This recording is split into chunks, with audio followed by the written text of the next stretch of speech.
मध्यरात्री नागरिकांनी भूकंपाचा थरार अनुभवला। मध्यरात्री सुमारे 1:30 ते 3:30 वाजेपर्यंत भूकंपाचे एक पाठोपाठ एक असे 4 धक्के बसले। या भूकंपाची तीव्रता 4.6 रिश्टर स्केल इतकी नोंद करण्यात आली। भूकंपाची जी ती तीव्रता आहे तो पण वाढलेली आहे। आज जे आम्ही सकाळी गावामध्ये गेलो, ज्या ठिकाणी पांगरा शिंदे होता आणि खापडखेडा होता, शिर्डी होता, त्या ठिकाणी जे आहे आम्ही असं दिसण्यात आलेलं आहे की काही ठिकाणी ज्या ठिकाणी पत्र्याचे शेड होते वरचे, तो जे आहे ते कोसळलेले होते।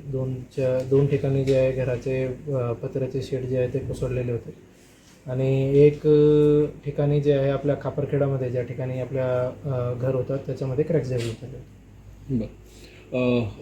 सुरू आहे पंचनामा जे आहे आज आमचे संपतील आणि पंचनामामध्ये ॲक्च्युअल जे एक्झॅक्ट फिगर्स आहे तो आमच्याकडे येईल, परंतु सकाळची जी माझी व्हिजिट होती त्याच्यामध्ये जे आहे 3 गावामध्ये जवळपास आपले 4 घरामध्ये जे आहे ते पत्रे पडलेले आहे आणि 2 ठिकाणी जे आहे ते क्रॅक्स होते सतत आता आम्ही जे अर्थक्वेक एक्सपर्ट आहेत त्यांच्याशी आम्ही बोललो आहे। नांदेड युनिव्हर्सिटीचे आहे तो त्या डॉक्टर प्रोफेसर जे आहे त्यांच्याशी जेव्हा आम्ही बोललो त्याच्यामध्ये 2 विषय जे आहे आम्हाला आता कायमस्वरूपी प्रिव्हेन्शनसाठी एक मदत करतील। त्यांच्या ह्याच्यानुसार ॲनालिसिसनुसार आता आम्ही जे आहे जितके पण पत्र्याचे घर आहे त्याच्यामध्ये कुठली लॉस ऑफ लाईफ होणार नाही त्याच्यासाठी जे आहे तो घरकुल सर्वांना आम्ही मंजूर करण्याचा प्रयत्न करणार आहे। त्याच्यामध्ये मग आपले स्लॅब बेस्ड घर त्यांच्या सर्वांना मिळतील आणि त्याच्यामध्ये जे आहे तो समजा इष्टांग वगैरे जे आहे ते संपलं असतील तो आम्ही वाढवण्याचा एक शासनाकडे मान्यतेसाठी प्रस्ताव पाठवून देऊ। आणि दुसरा विषय आहे आमच्याकडे आता जिल्ह्यामध्ये सिझमोग्राम नाही आहे। सिझमोग्राम जे आहे आपलं आता नांदेड आणि लातूरमध्ये आहे, तो आम्ही एक सिझमोग्रामची आता मागणी करणार आहे आपल्या जिल्ह्यामध्ये।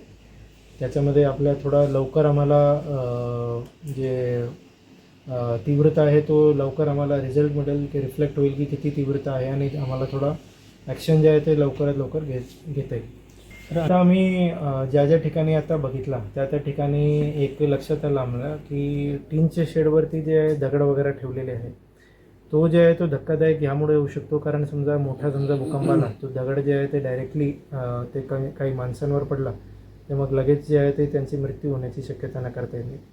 त्यामुळे एक आम्ही प्रोव्हिजन अशी करून घेणार आहे की ज्या ठिकाणी असं आहे त्या ठिकाणी जे आहे प्रॉपर अँगल वगैरे टाकून कमीत कमी पत्रे वगैरे ठेवले पाहिजे, जेणेकरून अशी लॉस ऑफ लाईफ जे आहे तो होणार नाही। त्याच्या रोधक घर करण्यासाठी जे आहे तो एक टेक्नॉलॉजी जी असतो ते आपली भूकंपाची जी नीव असतो त्याच्यामध्ये जे आहे ते मोठे टनाचे स्प्रिंग्स ठेवले जातात आणि त्या स्प्रिंग्समधले एकदा तो ठेवला की मग तो स्ट्रक्चर जे आहे ते बऱ्यापैकी भूकंप रोधक करू शकतो आम्ही। परंतु ह्याच्यामध्ये जे आहे थोडा आम्हाला एक्सपर्ट गायडन्सशिवाय आम्हाला तो करता येणार नाही। त्याच्यासाठी पण आम्ही जे आहे तो जे इंजिनियर याच्यामध्ये सुसज्ज असेल त्यांची मदत घेऊन जे आहे तो आम्ही एक प्रयत्न करू की बाई हे टेक्नॉलॉजी आहे ते आम्ही वापरू शकतो की नाही किंवा आम्ही याला कार्यान्वित करू शकतो।